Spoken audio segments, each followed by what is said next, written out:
ChatGPT.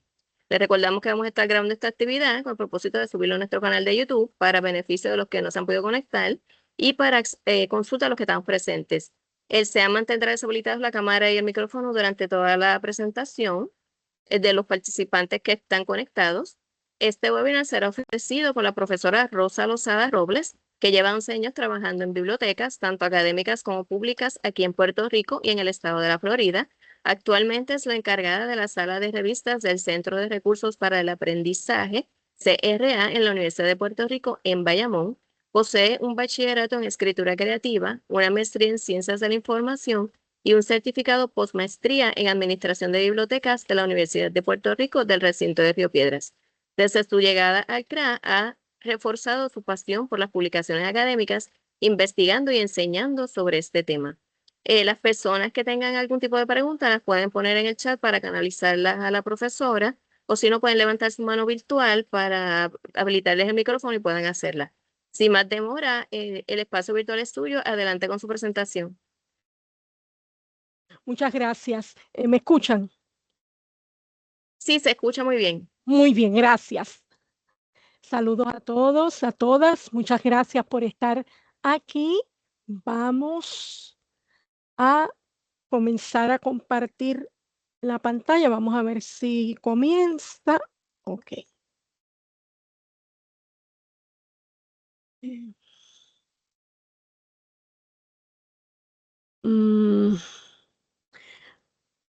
Todavía no se ve, ¿verdad? La pantalla. ¿O ya se ve? Sí, ya se ve la pantalla. Ah, muy bien, muy bien. Ok. Cuando lo hago aquí se me pierde, pero sí. Si están viendo la presentación, pues comenzamos. Sí, se ve la presentación. Perfecto, muchas gracias. Bueno, como tema, ¿verdad? Este título lo preparé especialmente para los docentes de aquí de UPRB, como parte de las labores que realizamos cada semestre, de trabajar un poco con las publicaciones académicas, con estos temas, y específicamente, pues queríamos hablar del uso de la inteligencia artificial generativa, ¿verdad? Específico en la escritura de artículos académicos. Así que vamos a ver un poquito sobre eso, pero vamos a ver muchas otras cosas también. Ok. En los objetivos tenemos que queremos definir conceptos relacionados a la ética y a la inteligencia artificial, entender los riesgos que enfrentamos al usar la IA sin marcos de referencia, analizar el concepto de la creatividad y contrastarlo con el uso de la IA a la hora de crear un escrito académico y ver algunas políticas editoriales y debatir sobre algunas posturas. Definiciones, podemos ver primero lo que es la ética, parte de la filosofía que trata del bien y del fundamento de sus valores. Autonomía, condición de quien para ciertas cosas no depende de nadie. Sinónimos: autogobierno, soberanía, independencia, potestad. Viene del griego auto, uno mismo, y nomos, que es norma o ley. Capacidad de tomar una decisión informada sin haber sido coaccionado. La creatividad es la facultad de crear, capacidad de creación. Sinónimos: imaginación, ingenio e inspiración. Para ver de qué estamos, ¿verdad?, hablando, que es de la inteligencia artificial como concepto general, dice que es la capacidad de una computadora digital o un robot controlado por computadora para realizar tareas comúnmente asociadas con seres inteligentes. Y la IA generativa es el modelado generativo, que es una técnica de inteligencia artificial que genera artefactos sintéticos analizando ejemplos de entrenamiento, aprendiendo sus patrones y distribuciones para luego crear facsímiles realistas. ¿Dónde se utiliza la IA? Sabemos que nos ha llegado, ¿verdad?, a todos los ámbitos, no solamente a la educación, sino que se utiliza para análisis en toma de decisiones legales, en ambientes terapéuticos, en diagnósticos médicos, en el periodismo, investigaciones policíacas, artes creativas y en la investigación científica. Hemos visto, ¿verdad?, que ha abrazado muchas cosas, pero también hemos visto muchas controversias en esas áreas. Por eso, ¿verdad?, es con cierta precaución que entramos a verla. Primero, queremos definir quién es un autor. Para entrar ya, ¿verdad?, en el tema de lo que queremos compartir con ustedes en esta tarde, vamos a ver una definición de quién es un autor. Persona que es causa de algo, que inventa algo, que produce alguna obra científica, literaria o artística. Esto, ¿verdad?, tomándolo de la Real Academia Española, de su diccionario. ¿A quién se considera autor? Autor, según el Centro Regional para el Fomento del Libro en América Latina y el Caribe, CERLAC, es la persona natural o física que realiza la creación intelectual. Se entiende que es una persona que concibe en su mente la creación y luego plasma o expresa en una obra. Varias personas pueden ser autoras de una misma obra, en cuyo caso se habla de coautoría. Una persona jurídica no puede ser considerada autora. Ella podría ser titular de los derechos patrimoniales o derechohabiente. Y esto es bien interesante. Vemos que esto, ¿verdad?, es de una entidad, una organización en América Latina, y para ellos una persona jurídica no puede ser considerada. Para nosotros, por ser territorio de los Estados Unidos, sí, porque en los Estados Unidos sí se le permite a una persona jurídica ser autor. Sabemos que muchos de los documentos de gobierno que nosotros consultamos, los autores es el departamento, la entidad que generó ese informe, que generó, ¿verdad?, esa información específica X. El ejemplo clásico también para nosotros, bibliotecarios, cuando estamos dando, por ejemplo, en las normas de APA, ¿verdad? El ejemplo del libro, de cómo se cita el libro, por lo menos aquí en el CRA, el que usamos siempre es el libro de APA. Y el autor de ese libro, como aparece en la cita, es la American Psychological Association. Así que sí, en los Estados Unidos sí, una persona jurídica puede ser un autor. La ética en la autoría, que es lo que estamos hablando, ¿a qué nos referimos? Es a la aplicación de los principios éticos que nos rigen a la hora de escribir un artículo o realizar una obra artística, ¿verdad? Que esos mismos principios éticos que nosotros aplicamos en todas las áreas de nuestro trabajo y de nuestra vida puedan reflejarse también en lo que hacemos. ¿Cuál es el propósito? Evitar el plagio, ¿verdad? Y sabemos, tenemos aquí la definición también que nos da el diccionario de la RAE, que es copiar en lo sustancial obras ajenas, dándolas como propias. Es presentar algo que yo no hice y decir que es mío. Así que, ¿qué se espera de un escritor científico o académico? Pues se espera integridad, se espera rendición de cuentas, que se puedan ver, ¿verdad?, sus valores reflejados en lo que escribe o en lo que hace, y que se pueda ver transparencia en cómo lo hizo, ¿verdad?, y cómo llegó a esas conclusiones, etcétera. ¿Quién es el autor? Entonces, cuando interviene una IA, esto es una controversia, cambia de país en país, de jurisdicción en jurisdicción, como vimos en ese caso de lo que es Estados Unidos y América Latina con relación a una persona jurídica, ¿verdad? Como ese ejemplo, así cambia también. Y es bastante controversial porque ha llegado, ¿verdad?, hasta las cortes. Así que depende del país. En nuestra jurisdicción, que son los Estados Unidos de América, cuando hay alguna reclamación, cada caso se evalúa por separado. Cuando hay cuestiones como las demandas y lo que se presenta y se alza y la gente se levanta y dice, no, esto es mío, esto se copió, esto no se hace. Todas esas cosas que llegan hasta los tribunales, cada caso se va a evaluar por separado. Ahora mismo no hay una jurisdicción única para ver.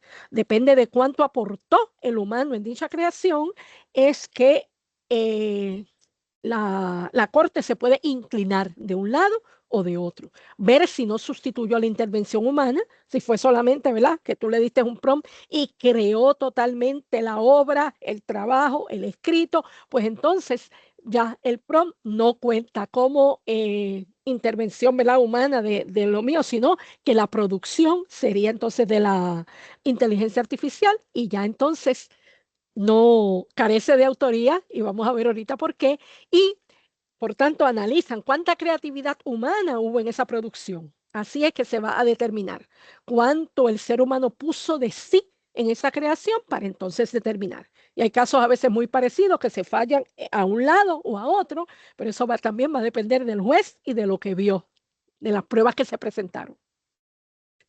Colaboración o reemplazo. Muchos opinan que es colaboración cuando la uso. Personalmente, yo opino que ni lo uno ni lo otro, porque no debe reemplazarme jamás, pero tampoco colabora, porque no es una persona. Aquí es donde entra el debate y la dinámica. Hay quien dice que sí, pero es una aplicación, sigue siendo una máquina, es un programa, ¿sabe? No es una persona. Y entonces, si las herramientas, mi ejemplo, ¿verdad? Y lo que yo digo, las herramientas las usamos y no las consideramos nuestros colaboradores. Un martillo, un bolígrafo, la misma computadora para escribir. Tú dices, ay, está colaborando conmigo este martillo. No, tenemos que entender que es un programa, que lo utilizamos, que podemos, una herramienta que vamos a utilizar, pero carece de esa facultad, ¿verdad? De ser persona para poder considerar a colaborador. Y le estoy dando mi opinión. Vamos a ver que va en ambos lados y vamos a ver un debate al final que tengo de un artículo súper interesante que también les voy a presentar con relación a esto. Los derechos de autor y propiedad intelectual. Vamos a ver qué dice, ¿verdad? La US Copyright Office sobre esto. Dice que el autor es siempre un ser humano. Pudiera ser una persona jurídica, como hablamos ahorita, pero nunca una máquina. The U.S. Copyright Office will register an original work of authorship provided that the work was created by a human being. The copyright law only protects the fruits of intellectual labor that are founded in the creative powers of the mind. Y ahí tienen la cita. Because copyright law is limited to original intellectual conceptions of the author, the office will refuse to register a claim if it determines that a human being did not create the work. Así que ahí está establecido que tiene que haber esa intervención de un ser humano lo suficiente como para poder otorgarle la autoría. ¿Qué no cubre la ley? Trabajos que carecen de autor humano, como hecho por un animal o hecho por la naturaleza. Ejemplo, el ejemplo que da el mismo manual de la Copyright Office es un mono que cogió una cámara y apretó el botón y salió una foto. El derecho no lo tiene absolutamente nadie. No se le otorga el derecho de esta foto al mono. No se hace. Y tampoco a la naturaleza. Un rayo, un fuego, agua, una mancha de agua o algo que se ve como eso es arte. No, no se le va a otorgar tampoco esa capacidad, ¿verdad? De autor a una obra de la naturaleza. No se le otorga a la IA tampoco capacidad de autor. Similarly, the office will not register works produced by a machine or mere mechanical processes that operate randomly or automatically without any creative input. The crucial question is whether the work is basically one of a human author with the computer or other device merely being an assistant instrument. Si fue un instrumento, si fue la herramienta que yo utilicé para crear esta obra, pues entonces podemos entrar en ese diálogo o ese debate, porque cuando ha llegado, ¿verdad?, hasta las cortes, pues realmente se convierte ya en un debate y ahí pues hay que decidir. Pero esto es lo que dice la oficina, ¿verdad?, de copyright de los Estados Unidos. En otros países bregan con la autoría de dos maneras y es bien interesante. Se le niega por haber sido generada por una computadora o se le otorga la autoría al creador del programa. O sea que en el caso, ejemplo, de que fue creado con GPT, pues es OpenAI quien tiene la autoría de lo que se hizo. Y esos países son Hong Kong, India, Irlanda, Nueva Zelanda o el Reino Unido. También hay otra parte, hay otra ley en el Reino Unido donde para ciertas obras, y te especifica lo que es, puede dársele a la persona que manipuló la herramienta el derecho de la autoría. Controversias. Esto está plagado de ellas, ¿verdad? Sobre todo porque es algo relativamente nuevo. Es algo, ¿verdad?, que surgió, que no lleva 5 años todavía con nosotros, lleva menos, y entonces ha creado mucha controversia, y vamos a ver alguna de ellas. Nosotros nos tocó muy cerca esta, ¿verdad? Eso salió en el periódico y dice, citaron referencias inexistentes y abogadas son referidas al Tribunal Supremo por presunto uso indebido de la IA. Y entonces cuando vamos a la noticia, ¿verdad?, vemos qué fue lo que pasó, que llevaron unas referencias de unos casos, o sea, que los abogados citan casos y dicen para ver precedentes, etcétera, y cuando presentaron, ninguno de los casos que ellos estaban presentando en su moción eran reales. Todos habían sido fabricados por la IA generativa. Así que Microjuris hace, ¿verdad?, este post en Instagram y me pareció muy interesante, por eso se los quise compartir. ¿Qué consecuencias pueden enfrentar si presentas en el tribunal citas inexistentes generados con IA?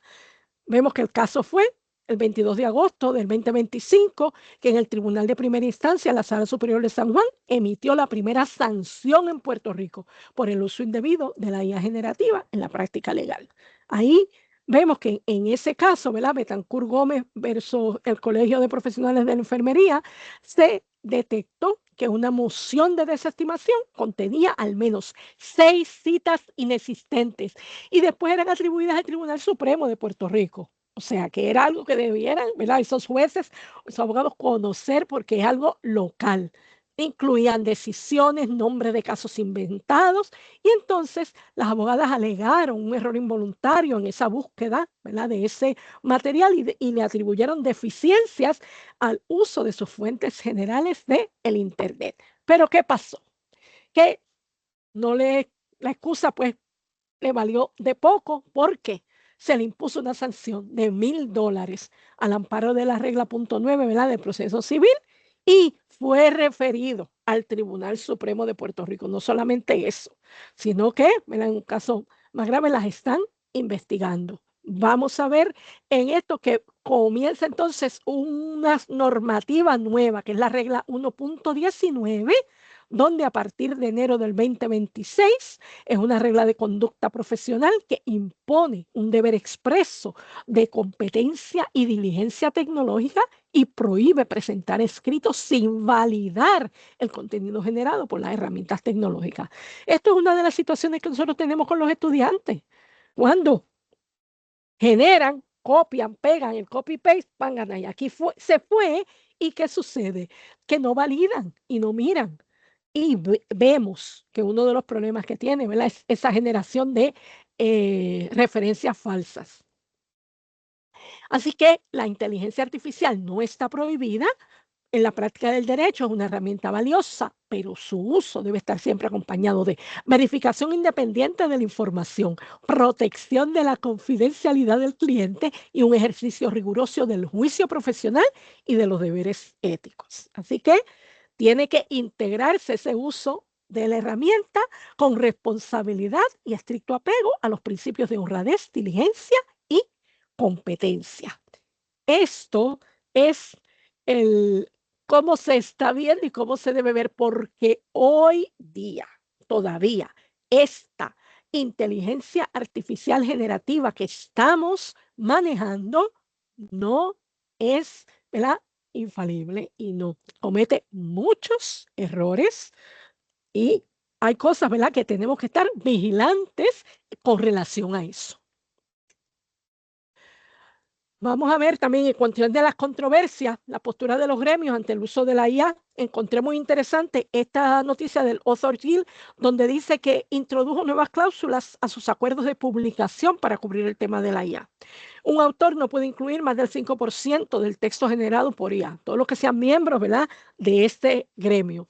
Un audiolibro no puede ser narrado por una IA. Ningún libro puede ser traducido a otro idioma por una IA o cualquier otro traductor que no sea humano.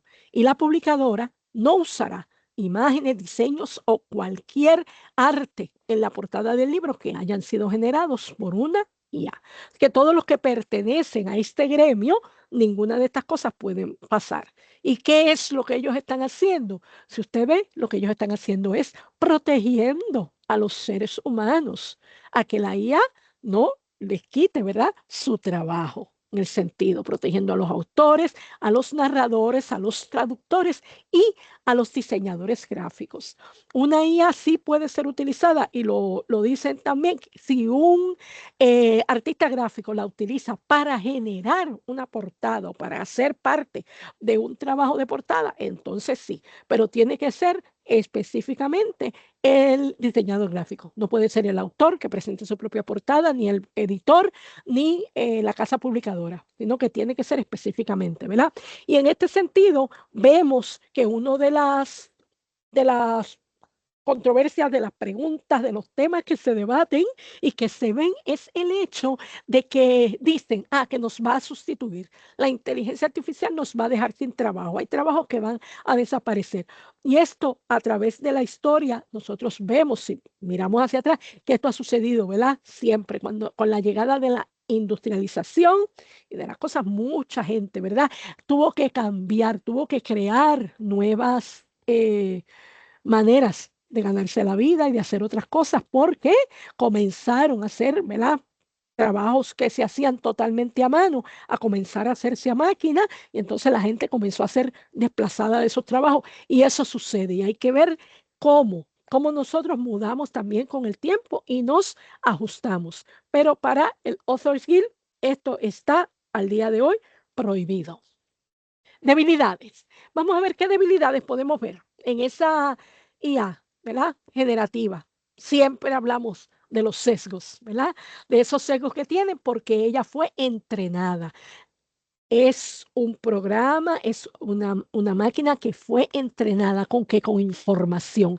Se le metió paquetes de información, olvídese, muchísimo, unas cantidades que quizás no nos caben en la cabeza, pero con eso ella comienza a hacer análisis de esos textos para generar lo que te va a contestar. Interesantemente, si usted tiene un iPhone y pues ha utilizado a Siri alguna vez, o si tiene una Alexa en su casa, sabe en algún momento, algunos quizás 2 años atrás, no sé cómo está ahora porque todavía no he hecho la prueba para ver si todavía sigue igual, pero usted le podía preguntar algo a Siri o Alexa y podía recibir como respuesta, no sé, no tengo esa respuesta, no te puedo decir al respecto, porque no estaba dentro de su programación. Y ese chatbot te decía que no te podía contestar.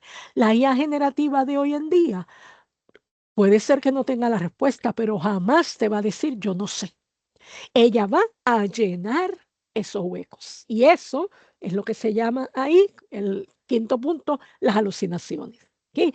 Que hay que velar también el lenguaje que utiliza, porque puede ser un lenguaje, ¿verdad?, también con los sesgos, y puede ser, ¿verdad?, no el lenguaje, sino que puede ser sexista, que puede ser racista. Entonces hay que ver, ¿verdad?, cómo nos da ese lenguaje. Puede entrar en violación de derechos de autor, y eso vemos controversias en los tribunales por montones, donde muchas veces están siendo, ¿verdad?, entrenadas con un Sí, güey. material para el cual sí. Lo que ve la gente. Mm, ok. Ok. Pues no sé si pueden decir si la mayoría lo está viendo, porque no sé cuál es, o si nadie lo está viendo. Sí, se ve, se ve. Se ve. Ok. Sí. Ok. Hemos tenido ese problema con las tres presentaciones, que hay gente que no las veía. Ok. Otra debilidad es la violación a los derechos de autor, ¿verdad? Porque muchas veces toma algún material de cosas que no tiene derecho a publicar o a manejar. Sabemos, en la biblioteca lo estamos viendo constantemente, la fabricación, ¿verdad?, de las fuentes. Pone fuentes falsas, pone ejemplos y te las da por APA, te las da bien bonitas por APA, pero se las inventó. No las puedes encontrar en ningún sitio. Las alucinaciones, como ya mencioné, son esas cosas que ella inventa o que ella crea para llenar los huecos donde no tiene información, y también a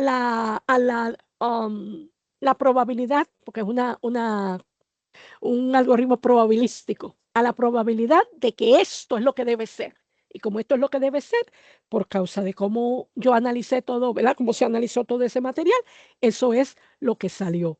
Así que por esa razón es que es un poco, ¿verdad?, controversial el uso cuando si usted va a redactar, a trabajar con un artículo académico, pues utilizar una IA generativa. ¿Por qué? También no sabe, tiene que ir por punto y ver, pero vamos a ver que, perdón, que la mayoría de las publicadoras no te lo están aceptando si tú lo generas con inteligencia artificial. Vamos a ver un poquito de eso también ahorita. Pero es interesante la cuestión de las alucinaciones, porque si usted y yo estamos hablando y nos sentamos a conversar y a tener una conversación, y usted me hace una pregunta y yo no sé nada del tema que usted me preguntó y me comienzo a inventar todo y a decirle 20 cosas y decirle que sí, que eso es así, asado, y me lo invento todo, ¿qué soy? Soy una mentirosa. Usted me va a decir, usted es mentirosa, está media loca, hay que bregar con ella porque no está bien. Sin embargo, a la IA se lo queremos aceptar o pretenden que solo aceptemos. ¿Cómo? Esas alucinaciones. ¿Cómo me va a producir contenido falso y yo lo tengo que aceptar? Entonces ahí todavía esos son los handicaps que todavía tiene, esas debilidades que está presentando. La falta de transparencia la vemos en el sentido de que no sabemos cómo es que genera eso. Es el programa es una cosa tan, ay, ¿cómo decir? Lo podemos ver con admiración tan maravillosa, la velocidad a la que una inteligencia artificial generativa genera una respuesta, genera un texto, genera lo que te va a dar, pero ¿cómo sucede? ¿Cómo se da? ¿Sabes? Esos algoritmos, ¿cómo funcionan? Eso es algo que no sabemos y muchas veces esto es el problema también, por ejemplo, con la violación de los derechos de autor. ¿Con qué fue entrenada? ¿Con qué esa inteligencia artificial se alimentó, se entrenó para poder producir ese trabajo? Y también es importante ver lo de la ética en el texto generado. Si esa generación, eso que ella generó, tiene, ¿verdad?, principios éticos, si genera principios éticos o si simplemente no los tiene. Y también los principios éticos de quién, los suyos, de quien la programó, de todas las cosas con que se entrenó, ¿verdad? Eso es lo que tenemos que ver. Bien interesante, encontré un artículo de Makia Porter buenísimo, que es que lo que le falta a la IA es el contexto retórico, ¿verdad?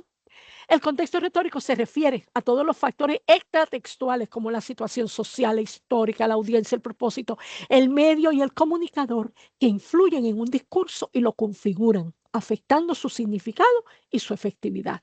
O sea, una conversación, usted y yo estamos hablando o estamos chateando, pero tenemos que ver, quizás dentro del chat es más impersonal en el sentido de que usted no me está viendo la cara y no sabe cómo yo estoy reaccionando. En una conversación, a cara, usted quizá puede ver cómo esa persona reacciona, ¿verdad? Cómo pone la cara, cómo abre los ojos, cómo se puede trincar quizá un poco con eso.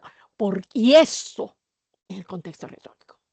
La misma persona un día se levantó con dolor de muela y es otra persona y no le contesta igual y no lo trata igual porque hay otras cosas. Hay un contexto dentro de esto. Y mira esta imagen que la encontré maravillosa. De rhetorical situation, ¿verdad? La situación retórica.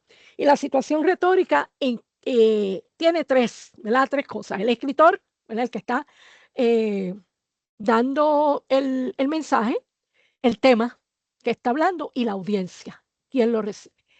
Todas esas cosas van ligadas también con el propósito, la exigencia y el género, o sea, cómo, ¿verdad? Se hace así que va el qué, el por qué, el quién, el dónde, el cuándo y el cómo. Todo eso en una conversación o ¿verdad? En una, cuando estamos dando un discurso, ¿verdad? Está esa dinámica. Y mire lo que está ahí en el medio, en ese cuadrito, ¿verdad? En esa intersección pequeñita que hay en el medio de los tres círculos, ahí está el texto. Cuando estamos bregando con una Inteligencia artificial generativa, el texto, que es lo que me genera, está ahí en el medio, pero todas estas cosas que están aquí afuera, si usted ve el círculo verde clarito que los incluye a todos los demás círculos, es el contexto. Y ese contexto, pues muchas veces es imposible de que una máquina, una herramienta, una aplicación, un programa lo conozca, a menos que usted le dé alguna información en un prompt, pero como quiera, si me duele la muela, si me pisaron el pie, si pasé un mal rato, tú sabes, hay unas cosas, una dinámica de esa persona que puede cargar esa pregunta y puede también ver cómo recibe esa respuesta. Los riesgos que podemos enfrentar es el plagio por el hecho de que no sabemos, ¿verdad? Si de dónde la sacó y si lo está utilizando bien, lo que trae, de dónde lo trajo, porque no genera, ahora mismo no te genera de dónde la sacó, a menos que sea específicamente de una página web y específicamente te diga la página donde lo sacó. Lo demás, la mayoría de las veces te dice que no. El otro riesgo es la automatización acrítica, que la adoptemos, pero sin criticarla. Ah, mira qué bueno, mira aquí, vamos a pedirle que nos haga y vamos a dejar que haga y vamos a decirle a Copilot que genere y a ChatGPT que nos diga y tú sabes, utilizarla sin criticar y sin ver, ¿verdad? Una crítica activa de lo que está diciendo. Eso nos puede llevar a nosotros a la pérdida de habilidades, que es la cuestión de que dejemos, de que no sepamos cómo después, ¿verdad? Cómo hacer análisis, cómo poder redactar, cómo hacer. Hay unas cosas que quizás podemos perder si no las practicamos. Esto es un ejemplo de una situación, ¿verdad? Mi esposo trabajando con una Copilot versión pagada y estas fueron las respuestas que le dio. Claro, aquí tiene 10 referencias en formato APA, séptima edición y en orden alfabético que te pueden ayudar. Cuando él le dice, pero son ciertas, respuesta, lamentablemente no puedo, los enlaces, él le está pidiendo los enlaces. Lamentablemente no puedo proporcionar los enlaces directos a los sitios web de donde se accedieron estas referencias, ya que fueron generadas como ejemplos ficticios para ilustrar el formato APA, séptima edición. Él vuelve otra vez y, ¿verdad? La cuestiona porque le generó unas citas nuevas y la respuesta final fue: mis disculpas por la confusión anterior. Las referencias que proporcioné anteriormente fueron ejemplos ficticios. Y ella misma, y sabe que tiene el disclaimer, que cuando genera algo tiene el disclaimer que dice, porque esto que está generando, no todo puede ser cierto, puede tener errores, sabe, está sujeto a que uno lo evalúe. Así que, ¿de qué estamos hablando? Estamos hablando de educar o de legislar. Yo creo que es un balance entre ambos, porque hay que educar, hay que saber, pero también hay que poner, ¿verdad?, las reglas. Si estuvimos en el taller de Margie, los que estuvieron, ¿verdad?, en el taller anterior, ella estaba mostrando esas reglas y esos parámetros que se dan. Usted puede trabajar con esto dentro de este contexto, de esta manera, y puede utilizar y lo que puede hacer y lo que no puede hacer. Se dan las reglas, por eso han salido los manuales y han salido, ¿verdad?, estos documentos que nos dan, ¿verdad?, una guía de lo que se puede hacer y lo que no se puede, pero es bien importante la educación, que podamos aprender el por qué. No solamente, ¿verdad?, la prohibición no es una opción, porque los muchachos la van a seguir usando, por ejemplo, en el contexto de los estudiantes, la van a usar, pero no le van a decir que la usó. Así que por eso hay que educar, porque tiene que haber transparencia en esa utilización. Vamos a ver algo que me encontré preparando este taller muy interesante, ¿verdad? Y nosotros a los bibliotecarios nos llega, es la alfabetización crítica en IA. ¿Ok? Esto en inglés se conoce como Critical AI Literacy o CAIL, y la alfabetización crítica en inteligencia artificial es la capacidad de comprender, aplicar y evaluar las operaciones, usos y resultados de la IA. La alfabetización en IA es la capacidad de comprender, utilizar y reflexionar críticamente sobre las tecnologías de IA y su impacto en la sociedad, la ética y la vida cotidiana. Esta amplia definición abarca varios componentes interconectados, cada uno esencial para desarrollar una comprensión integral de la IA. Entonces, es que ya está aquí, está en nuestro medio, sale en nuestras computadoras, sale en nuestros sistemas, en todos sitios la encontramos, perdónenme. Pero tenemos que tener esa capacidad de poder evaluarla y de poder, ¿verdad? Ver cómo, qué es lo que produce, cómo, ¿verdad? Nosotros lo vamos a aplicar y qué se puede tomar, ¿verdad? Y dónde no. Este marco entonces propone el acceso responsable a las herramientas de IA, un análisis crítico de sus desarrolladores, sus sesgos y sus propósitos, una evaluación de las implicaciones sociales y políticas, creación ética de contenido y una reflexión y acción ética en ese uso, ¿verdad? Y esa aplicación de esas herramientas a nuestro trabajo. Así que vemos una necesidad de crear reglas o políticas, como mencioné anteriormente, de redactar unos estándares técnicos y de también crear unas mejores prácticas a la hora de utilizarla. Hay que renovar la cultura de integridad académica y esa es una renovación basada en la enseñanza de la ética de la IA a todos los niveles, estudiantes, docentes, administración, crear un modelo preventivo que enfatice una competencia de la ética y redefinir como algo positivo y necesario valores como la honestidad, la justicia y la responsabilidad dentro del contexto de la IA. Algo para mí, sí, o yo, mi, algo sobre mí al principio, mi bachillerato es en escritura creativa. Así que para mí es bien importante esta parte de mantener mi creatividad y mi originalidad en lo que hago. Así que eh, estas dos, ¿verdad? Características son cosas, ¿verdad? Que distinguen al ser humano. Y entendemos que la IA replica y llega a conclusiones probabilísticas por sus análisis estadísticos. ¿Ok? Dicen que el deseo de dar a la máquina capacidades humanas como la imaginación es responsable de las alucinaciones. Se dice que la alucinación es como si fuera la imaginación del ser humano. Yo todavía tampoco no entiendo la dinámica de pensar que una máquina pueda pensar como un ser humano. Todavía vemos, son análisis estadísticos de rayitas y ceros, sigue siendo una computadora y sigue viendo, son algoritmos y sigue, ¿verdad? Trabajando con lo que se le ha dado. Y es, ¿verdad? Un poco difícil llegar a esa conclusión, por lo menos, ¿verdad? Y le estoy dando mi opinión. La voz de un autor es única y nunca debe comprometerla. Cuando nosotros estamos escribiendo, nosotros sabemos, ¿verdad? Escribimos de cierta manera y quien lee puede posiblemente saber si nos conoce, que eso sí fue algo que salió de nosotros. Los profesores lo dicen. Cuando los estudiantes entregan trabajos generados por una inteligencia artificial y lo leen, saben por qué. Porque no es la voz del estudiante. El estudiante no habla así, no son sus verbos, no es su forma de hablar. Y muchos lo pueden identificar de esa manera. Pueden equivocarse, pero muchos pueden saberlo porque no es su manera normal y porque lo tienen allí en el salón todo el tiempo y lo ven cómo está, ¿verdad? Trabajando.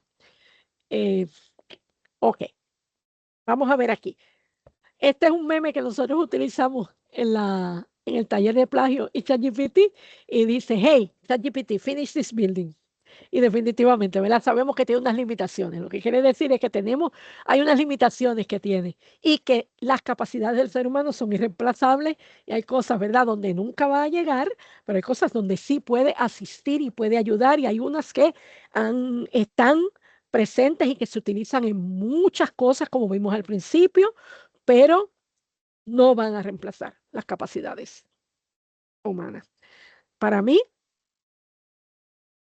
eso es así. Así que autonomía como autor y como artista, ¿cómo preservas eso que habla de mí, de quién yo soy como autor, como escritor, como investigador, como artista, usar la IA como herramienta, pero no como autora.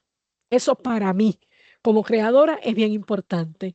Mantener nuestra voz académica, ¿verdad? Cómo nosotros hablamos, cómo nosotros expresamos, cómo ponemos por escrito o hacemos discurso de este tema que nos apasiona y que enseñamos.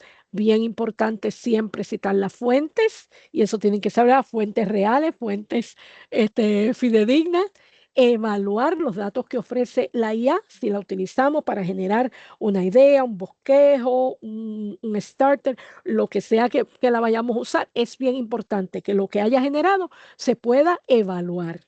Y también utilizar la IA para tareas específicas. Pudiera usarse, por ejemplo, para análisis de datos, en una investigación, cosas específicas para generar una tabla, para generar hay ciertas cosas que totalmente válidas, pero a la hora de redactar, ahí es donde, ¿verdad? Hay algún problema. Vamos a ver qué dicen la IA en las publicaciones académicas. Encontré este documento, y fue un documento Tavira y Sánchez 2024, Tavira Sánchez, perdón, 2024, donde analizó las políticas editoriales de estas 14 casas editoriales. Y fue una cosa maravillosa. Un documento muy completo y muy bueno. Y aquí ve que es gente conocida y algunos que quizás no he oído, por eso puse, ¿verdad?, lo que significa cada una de esas siglas ahí. Y entonces vamos a ver lo que se encontró en este análisis, el resumen de lo que vi en este análisis, y es con relación a la política editorial, con relación al uso de la IA. Resumen, el autor es responsable de lo que escribe. 7 de ellas dicen eso. La IA no puede figurar como autora. 12 de esas políticas lo dicen, que no se puede poner como que, por ejemplo, ChatGPT es autor junto conmigo. No. Que se debe revelar su uso. 9 de ellas lo requieren. Declaración o documentación del uso de una IA, 9 de ellas también, y puede ser que no sean las mismas, así que podemos decir posiblemente que el 100% de ellas sí lo exigen, que tiene que declarar una como una revelación, como que sí la usé, algo más liviano, y otro que tiene que documentar qué usó, cómo lo usó, etcétera. Que unas de ellas dicen que lo debe poner en la sección de agradecimientos. Y aquí pues también hay debate sobre eso. 4 de ellas lo dicen. No usar imágenes generadas por IA. 3 de ellas lo prohíben.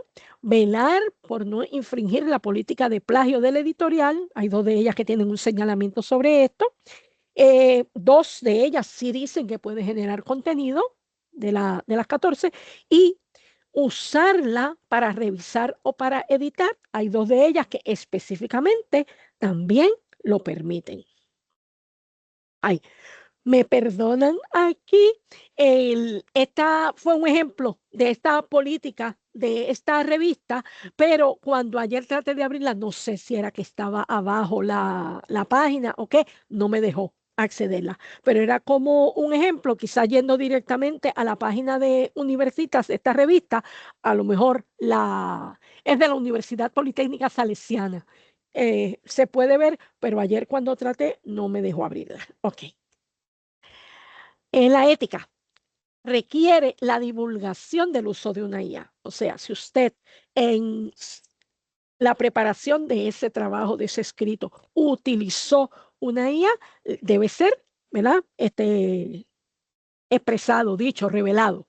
Y este artículo que me pareció fantástico, The Ethics of Disclosing the Use of Artificial Intelligence Tools in Writing a Scholar Manuscript, me pareció fabuloso.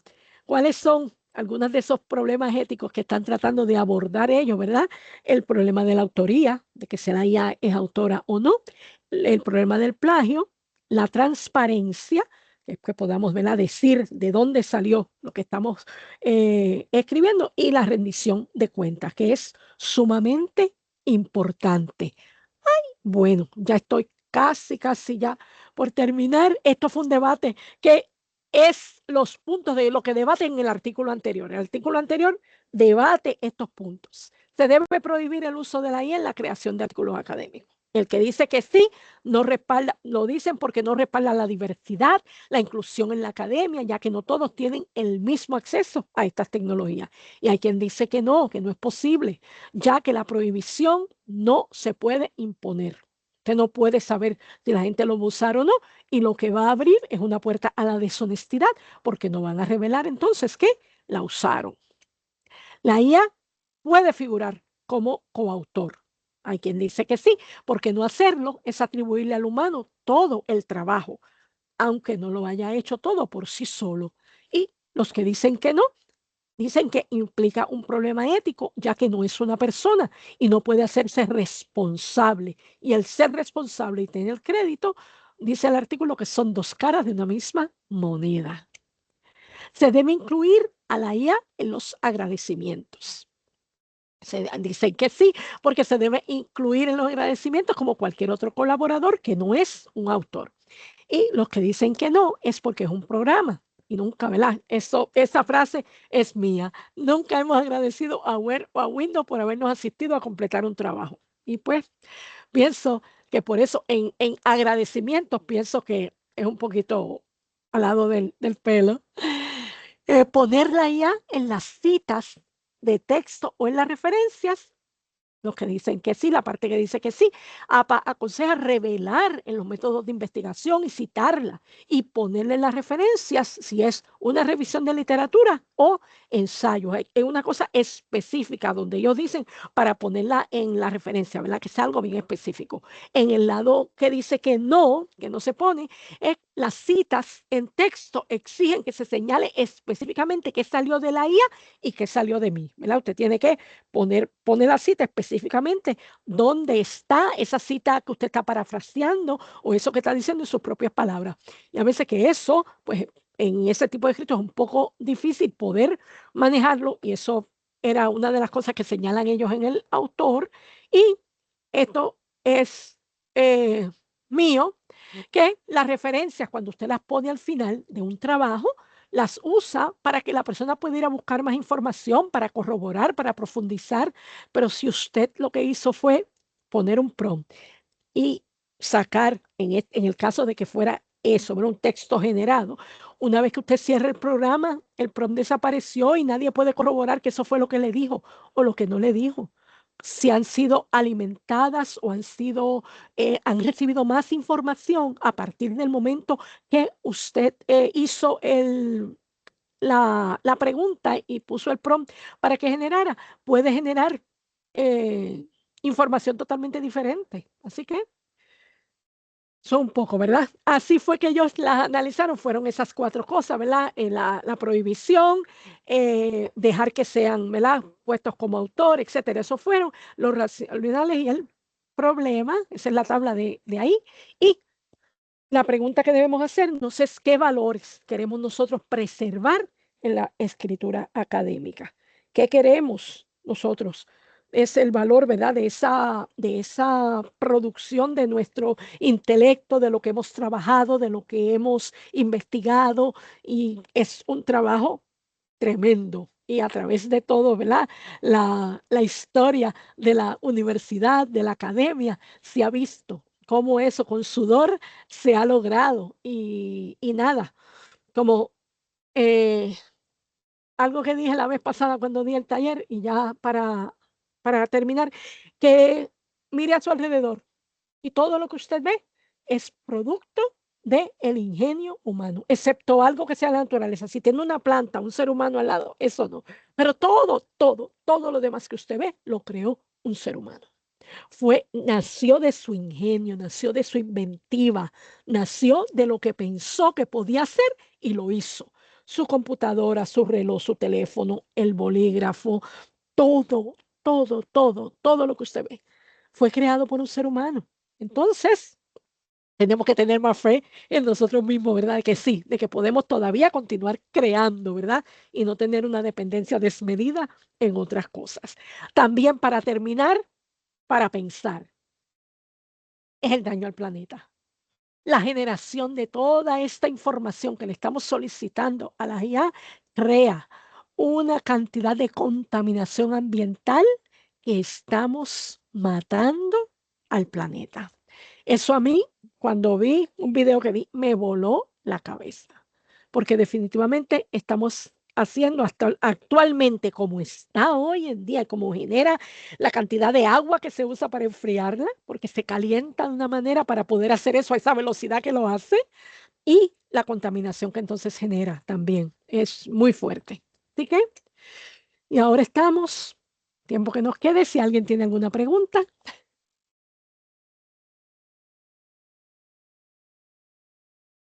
Si alguien tiene alguna pregunta, la puede poner en el chat o levantar su mano virtual para habilitar el micrófono. En el momento no veo ninguna pregunta, profesora. Ok. Solamente hay un comentario de Nadia Ujú. Fuster que dice la estructura lingüística es bastante predecible, usa muchísimo el gerundio. Ujú. Ok. Aquí están entonces las referencias. Ok. Y estamos. Ujú. Si hay alguna pregunta, no veo preguntas, profesora. Ok. Pues entonces vamos a entonces a proceder a cerrar el webinar. Ujú. Queremos informarle a los participantes que en los próximos días va a recibir por correo electrónico el enlace para la evaluación de la actividad y el certificado será disponible a los que hayan cumplido con el 90% de la duración del webinar. También queremos recordarles que cuando la grabación esté disponible en nuestro canal de YouTube, se le informará por correo electrónico, así que les recomendamos suscribirse y lo comparta con sus colegas. Agradecemos la participación de todos y todas los que se conectaron hoy, en especial a la profesora Rosa Lozada por su excelente presentación. Y nuevamente, gracias a todos y a todas por hacernos una comunidad para la excelencia. Que tengan un buen día.